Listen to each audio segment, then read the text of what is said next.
नमस्कार दोस्तों, एक बार फिर आप सभी का स्वागत है मनोज फिल्मी पॉडकास्ट में। अमिताभ बच्चन और शत्रुघ्न सिन्हा की दोस्ती की एक समय पर मिसाल दी जाती थी, लेकिन फिल्म इंडस्ट्री की चकाचौंध के आगे दोनों का रिश्ता टिक नहीं सका। कभी एक दूसरे पर जान छिड़कने वाले ये दो दोस्त एक दूसरे की शक्ल भी देखना नहीं चाहते थे। दोस्तों, वीडियो में आगे बढ़ने से पहले प्लीज़ मेरे चैनल को सब्सक्राइब करके बेल आइकन को जरूर प्रेस कर दीजिएगा।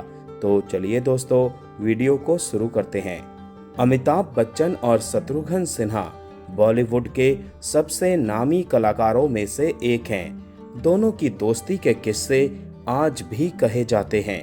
कभी एक दूसरे पर जान छिड़कने वाले इन दोस्तों की दोस्ती में एक दौर ऐसा भी आया कि उन्होंने एक दूसरे के साथ काम ना करने की कसम खा ली।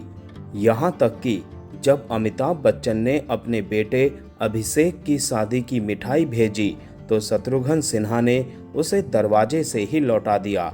इन दोनों की दोस्ती में दरार की असली वजह फिल्म इंडस्ट्री में कंपटीशन और सफलता थी। एक पुराने इंटरव्यू में शत्रुघ्न सिन्हा ने बताया था कि कैसे उनकी दोस्ती धीरे धीरे फीकी पड़ती चली गई। शत्रुघ्न सिन्हा ने कहा था कि उनकी दोस्ती में दरार अमिताभ बच्चन के स्टार बनने के बाद आई। स्टारडम हासिल करते ही बिग बी के तेवर बदल गए थे। उन्होंने इसी इंटरव्यू में इस बात का भी खुलासा किया था कि अमिताभ बच्चन की झोली में आई फिल्में पहले उन्हें ऑफर हुई थी। दोस्ताना फेम एक्टर ने कहा था कि शुरुआत में अमिताभ की फिल्में ज़्यादा नहीं चली, फिर किस्मत और समय ने उनका साथ दिया। वो उभरने लगे और एक स्टार और फिर सुपरस्टार बन गए। मैं अपने तरीके से अच्छा कर रहा था। कुछ बातें हैं जो लोग नहीं जानते। शोले में अमिताभ का किरदार पहले मुझे ऑफर किया गया था, लेकिन उन दिनों मैं दूसरी फिल्में कर रहा था।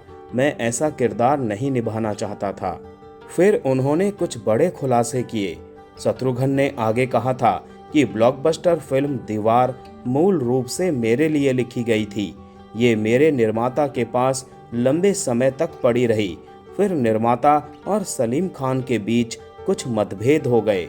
उन्होंने साइनिंग अमाउंट वापस ले लिया। फिर ये फिल्म यश चोपड़ा को मिल गई और अमिताभ अपने कैरियर में आगे बढ़ गए। हम कम मिलने लगे, लेकिन हमने कुछ फिल्में साथ में की, जैसे नसीब और शान। मुझे कहना होगा कि अमिताभ नहीं चाहते थे कि मैं ये फिल्में करूं। शत्रुघ्न सिन्हा के अनुसार सफलता और प्रोफेशनल दूरी ने निजी जिंदगी में उनके बीच फासला बढ़ा दिया था। फिल्म काला पत्थर के दौरान कुछ ऐसा हुआ कि उनकी दोस्ती हमेशा के लिए टूट गई। शत्रुघ्न सिन्हा के मुताबिक अमिताभ नहीं चाहते थे कि वो दोस्ताना और काला पत्थर में काम करे, लेकिन उनकी लाख कोशिशों के बावजूद भी वो फिल्म का हिस्सा बने रहे।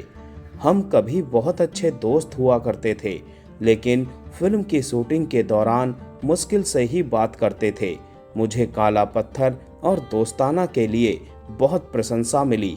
फिर अमिताभ ने फैसला किया कि वो मेरे साथ कभी काम नहीं करेंगे। शत्रुघ्न सिन्हा ने आगे बताया कि 1979 में रिलीज हुई फिल्म काला पत्थर में एक फाइट सीक्वेंस को अमिताभ बच्चन के पक्ष में बदल दिया गया था, जो शत्रुघ्न सिन्हा को पसंद नहीं आया। उन्होंने कहा, वैसे ये जानबूझकर नहीं किया गया था। पूरा किस्सा बताते हुए शत्रुघ्न सिन्हा ने कहा कि फिल्म के एक सीन में मेरे और अमिताभ के बीच एक फाइट होना था। फाइट सीन को कोरियोग्राफ करने फाइट मास्टर सेट्टी वहां मौजूद थे। मेरे और अमिताभ के बॉडी डबल के बीच फाइट चल रही थी।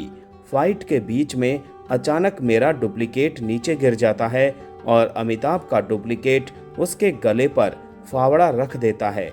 मैं ये सब कुछ एक कोने में बैठे हुए देख रहा था। उन्होंने कहा, मेरी आदत नहीं थी कि मैं शूटिंग के बीच में किसी भी तरह का हस्तक्षेप करूं। फाइट में किसको ज़्यादा ताकतवर दिखाना है ये स्क्रिप्ट में नहीं लिखा गया था, लेकिन ये हादसा होने के बाद लोगों ने अमिताभ को जिताने का पक्ष लिया। शत्रुघ्न सिन्हा ने कहा कि भले ही हम अपने स्ट्रगल के दिनों से दोस्त थे, लेकिन इस बात से मैं सहमत नहीं था। अब ये रोमांच का चक्कर हो या रोमांस का, उस समय कुछ तो हुआ। मैंने ये बात अमिताभ की टीम से कहा कि ये स्क्रिप्ट में नहीं है, लेकिन उनकी टीम ने इस सीन को इसी तरह रखने की मंजूरी दे दी थी। शत्रुघ्न सिन्हा ने कहा कि उन्होंने सीन में बदलाव का विरोध किया, लेकिन कोई फायदा नहीं हुआ। उन्होंने कहा कि कौन ताकतवर है, इसका फैसला उस दिन नहीं हो सका। बता दें, काला पत्थर के अलावा इन दोनों ने दोस्ताना, शान और नसीब जैसी फिल्मों में साथ काम किया था, लेकिन बाद में शत्रुघ्न सिन्हा ने अमिताभ के साथ फिल्में करना बंद कर दिया। उन्होंने आगे कहा कि बहुत सारी फिल्में बन रही थी, लेकिन मुझे उनमें से कुछ को छोड़ना पड़ा। मैंने उनमें से कुछ को साइनिंग अमाउंट भी लौटा दिया था। चासनाला खदान में हुए हादसे को यश चोपड़ा ने काला पत्थर फिल्म के माध्यम से सबके सामने रखा। इस हादसे में कई मजदूरों की जानें चली गई थी। उनकी बनाई एक फिल्म ने पूरे देश को झकझोर दिया था। फिल्म 24 अगस्त 1979 में देश भर के सिनेमा घरों में रिलीज हुई थी। इस मूवी ने उस समय के कई हिट फिल्मों के रिकॉर्ड तोड़ दिए थे। फिल्म ब्लॉकबस्टर साबित हुई। झारखंड के गिद्दी वासरी में काला पत्थर की शूटिंग हुई थी। इस फिल्म में अमिताभ बच्चन, शशि कपूर, शत्रुघ्न सिन्हा, राखी, नीतू सिंह, परवीन बाबी जैसे एक्टर्स नजर आए थे।